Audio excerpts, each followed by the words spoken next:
One, two, three, go. Good evening, viewers. This is Dr. Aftab Ahmed, Senior Consultant at Sukino Healthcare, and this is our health capsule bringing you a lot of information on the various aspects that we come across in the medical sector. Today we are here precisely to talk about cancer and its management and the new developments in the management of cancer. Before I start, let me say that we are still very careful about COVID. Both my doctor, who is going to talk, Dr. Vijay Agarwal, and me, we have been vaccinated with both the doses of COVID vaccine. We are safe and we expect everyone to be safe. So let me first introduce Dr. Vijay Agarwal. He is a senior consultant, the head of the Department of Medical Oncology at Astor Hospitals. He heads both Astor Hospitals, which are at Hebal, and the RV Astor Hospital, which is in JP Nagar. So welcome, Dr. Vijay Agarwal. It will be a pleasure, and we are going to learn a lot, and you're going to give us a lot of awareness of cancer. So welcome once again. So before I proceed, Dr. Vijay Agarwal has done his specialization from UK, relocated to India. I think it's about 15 years, and he specialized in various aspects of the oncology of cancer and its management. So welcome, Dr. Vijay. Shall we go ahead? Thank you very much. Thank you for the introduction. So to start with, it's very important that we bring about the awareness of cancer. Everyone knows about cancer. Cancer is there. It's going to be there for a long time. But the good side of it is that we have a lot of doctors who have specialized in the management of cancer. We have newer techniques of early detection of cancer. We have various blood investigations and various other diagnostic methods, which Dr. Vijay Agarwal will tell us all about. So to start with, what would you like to first start with telling these people? See, we know that cancer is no longer an uncommon disease in our society. And having seen the incidence and prevalence over the past 20 years and the data that comes out from Globocon and ICMR, the incidence of cancer is only going to increase. And the unfortunate situation is that most of this increase in cancer, as well as the deaths in cancer, is going to be in developing countries like ours. Okay. And we are going to face the brunt of cancer over the next 20-30 years. About 40% of these cancers can be prevented by doing simple lifestyle modification in our society, such as avoiding tobacco intake, alcohol intake, and having good, well-balanced diet. And I think if we don't incorporate these into our practices now, I think we're going to be facing a huge healthcare crisis as far as cancer is concerned over the next 20-30 years. Would you say diet, what kind of diet should people normally have? Or what is the bad diet that we should avoid? Yeah, I mean, we know that very high amounts of red meat, processed meat, high diet in high amounts of spices and salt, all predisposed to development of cancer. So avoiding those kinds of foods, involving more fruits and vegetables in our diet, avoiding smoking and alcohol as much as possible. These things are certainly going to help us in reduce the incidence of cancer in our society. Which are the common cancers that you come across? Most common in males, most common in females? So the commonest cancers in males that we see are head and neck cancers, lung cancers, prostate cancers. They're quite common. In women, the commonest cancers in India, certainly in women also, head and neck seems to be quite common, along with breast cancers, cervical cancers, and colon cancers. So again, in women, these are the commonest ones as well.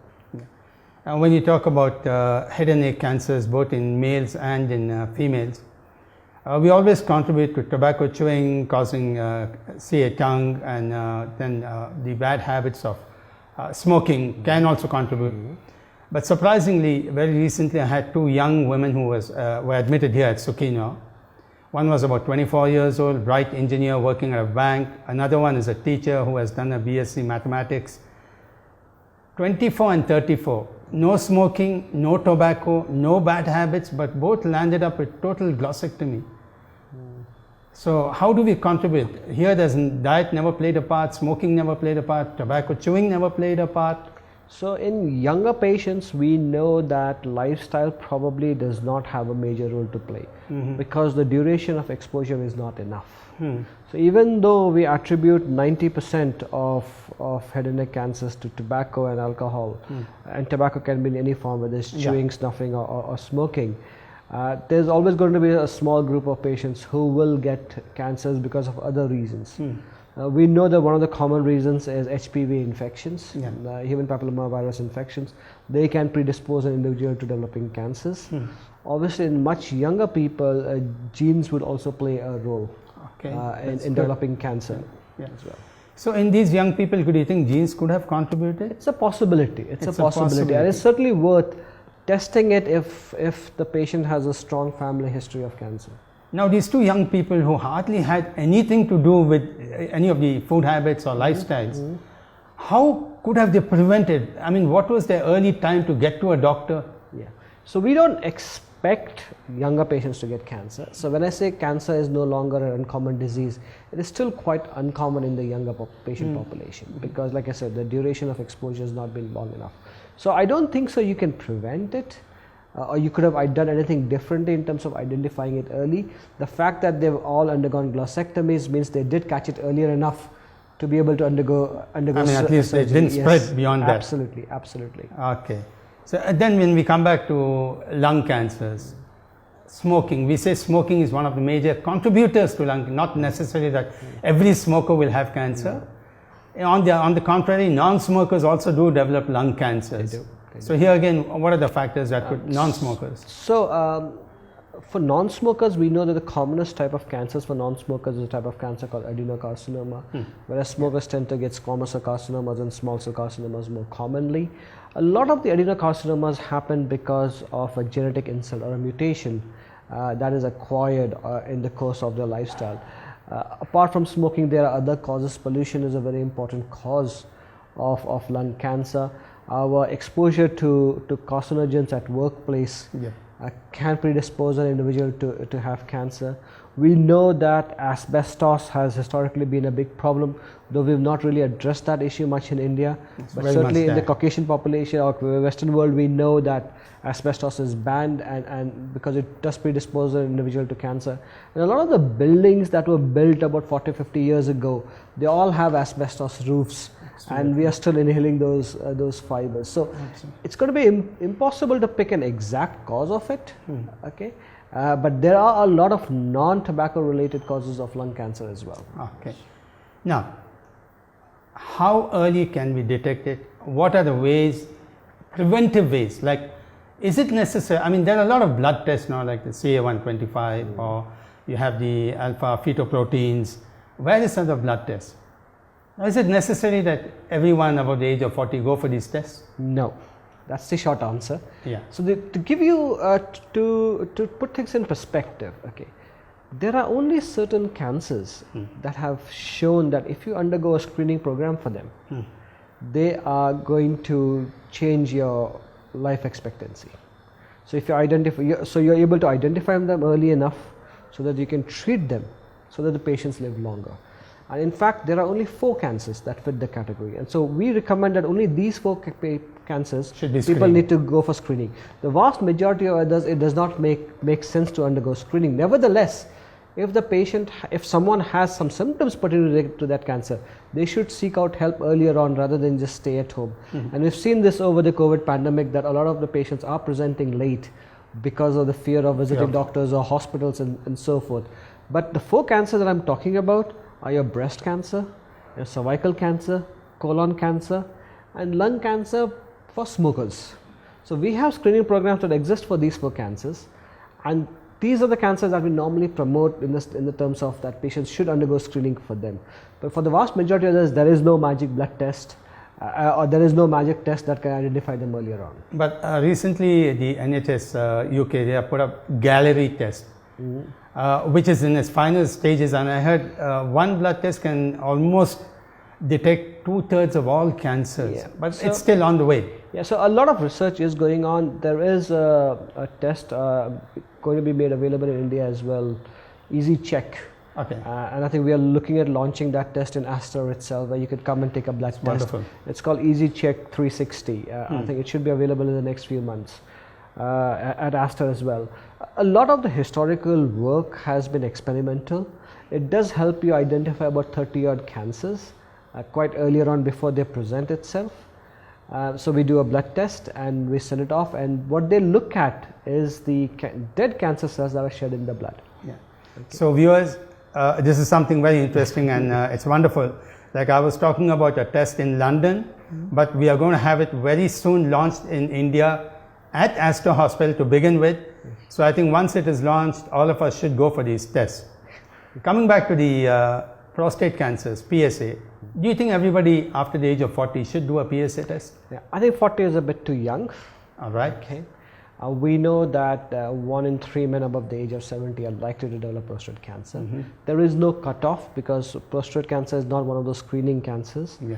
And in fact, patients who've got very early prostate cancer, which is what we call as a very low risk prostate cancer, where PSA is less than 10 and the tumor is really, really tiny, we just keep them under observation anyway. We don't really intervene. And one of the risks that you run is a lot of useless intervention or needless intervention. Absolutely. And the fear that I'm going to... Absolutely. So we don't have currently prostate cancer as a part of the screening program, but nevertheless, if there's a strong family history or there's a lot of urinary symptoms, doing PSA testing above the age of 70 may not be an unreasonable thing to do. Yeah, unlike in the European countries and USA and all, it's a very routine, regular, it's a must for everybody to undergo that. It's quite a painful thing to prepare for the test. Correct. Okay. Then what are the other diagnostic techniques that you all have apart from blood testing? I mean the newer ones where... Yeah. So technology is forever advancing. Okay. Historically, we started off with ultrasounds and CT scans. Obviously, our CT scans have got much better in terms of clarity. The images are much better, and we're able to pick up lesions that are even 2 millimeters in size with the high quality CT scans that we have. Obviously, oncologists, we tend to do a lot of PET CT imaging, where we not just see the lesions, but also assess the activity of the lesions as to how much of the FDG glucose they take up, and the more active ones take a larger amounts and so forth. Our PET MRIs and MRI scans are there that help us give a good indication for certain tumors, particularly when we're talking about genitourinary tumors or brain tumors. CT scans may not be that great, whereas MRIs are much better. Right now I have a patient with me and we're just waiting for her reports, suspecting multiple myeloma. Okay. These are rare, but then it's there. I was sad when the son called me up in the morning and said, please don't tell my mother this is the final thing. It could be multiple myeloma. I said, anyway, we'll manage it when it comes. Absolutely. I think it must be pretty tough when you're the first doctor in contact and a patient comes, let us say with a lump in the breast, and then you ask her to go for a mammography and then it comes out that she's almost certainly positive. For you to break that news to these people, how does it work? So see, most of the oncologists are trained in breaking bad news. It's obviously something that we do on a regular basis. It requires a lot of sensitivity, a lot of emotion is in play. But I think every doctor has their own way of doing it. The way I do it is the fact that they've come to an oncologist. That's already half the conversation has happened. Yeah. In the sense that they've come to an oncologist because they think it could be cancer. Most of my conversations go around them volunteering the information rather than me giving it to them. So I was like, what do you think it is? Yeah, you're lucky it might be cancer. When they come to you, they already know that there could be a possibility. So there were a couple of tests come to you, it's easy. But yeah, it's devastating for anybody. The moment they come to know certainly it is cancer, they're just frozen for that few minutes. I think a lot of that is because of the fear of the unknown. I think we've come a long way, particularly when we're talking about breast cancers. The vast majority of early breast cancers are now curable. So I think we need to get the message out that cancer is no longer a death sentence that it was 15 years ago. We've come a long way since then in terms of our ability to deal with cancer, to cure cancer. A lot of the patients continue to have a normal, healthy life post that. And particularly for women, I think it's very important that the moment you suspect there is a lump in the breast or anything, we tend to feel shy, don't want to go to a doctor, don't want to tell a doctor, but please don't do that.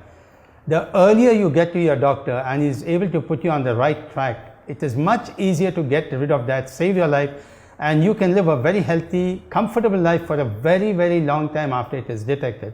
So please do not hesitate. The moment you feel there is something wrong, get to your doctor and take his advice. Am I right, sir? Absolutely, absolutely. Yeah. In fact, 80% of patients who diagnosed with stage 1 and 2 breast cancer are cured. So I mean, that's a very high number. Yeah, it's very sad when people go late and then nothing can be done. Secondaries have occurred, spread to bones and all of that.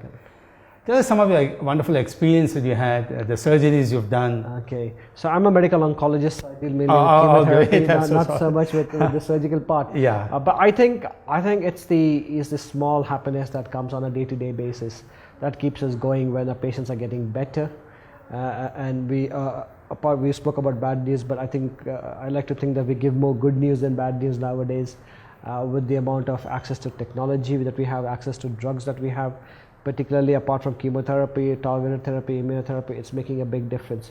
But to give you a one specific episode, there was a patient with endometrial cancer who had come to us after having progressed on at least 3 lines of chemotherapy, previously having had surgery, and written off by a lot of people in the sense that there's no further treatment, patient should go for best supportive care.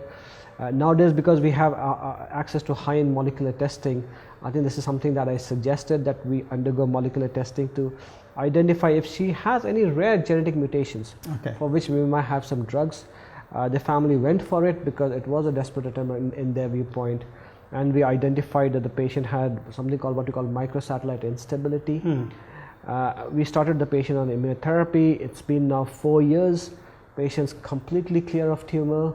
All the tumors have vanished. That's wonderful. In fact, I'm talking to them about stopping treatment now. So I mean, it's a miracle. Yes, yeah, it is. And I'm sure the happiness that you brought to that family and their friends and neighbors, it's unparalleled to anything. Money can't buy that kind of happiness.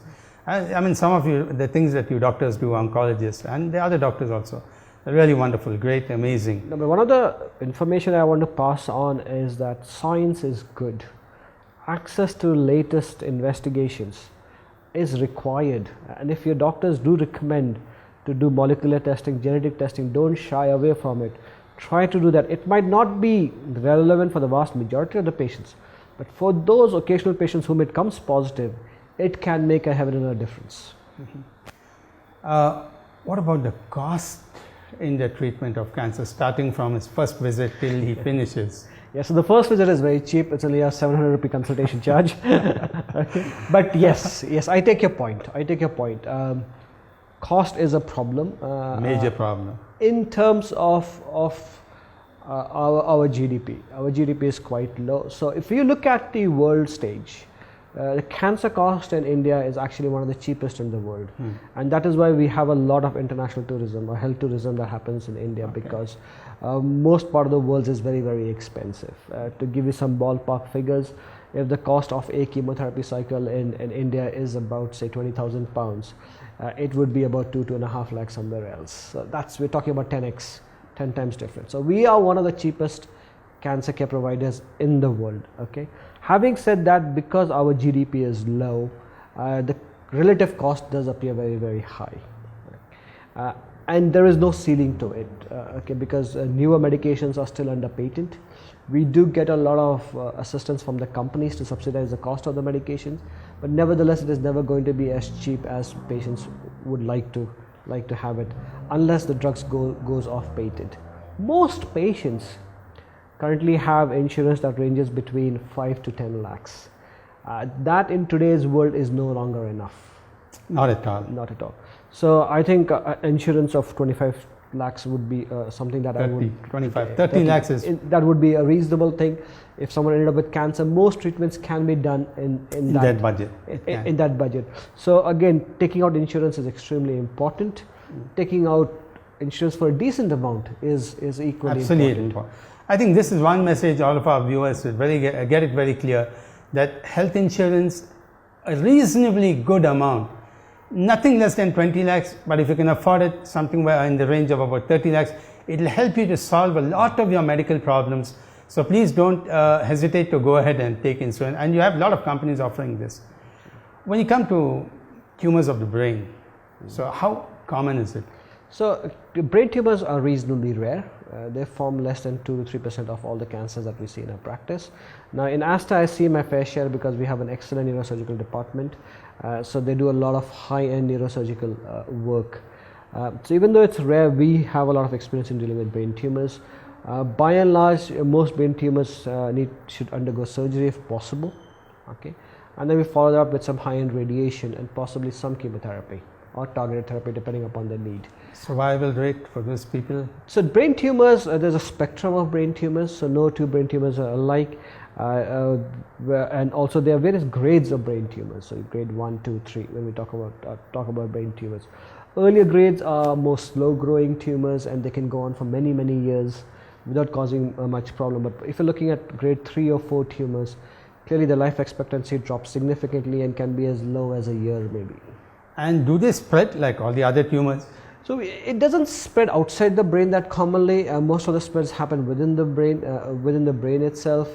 Brain is a very tight, compact spaces, so it does tend to cause a lot of problems if it spreads within the brain.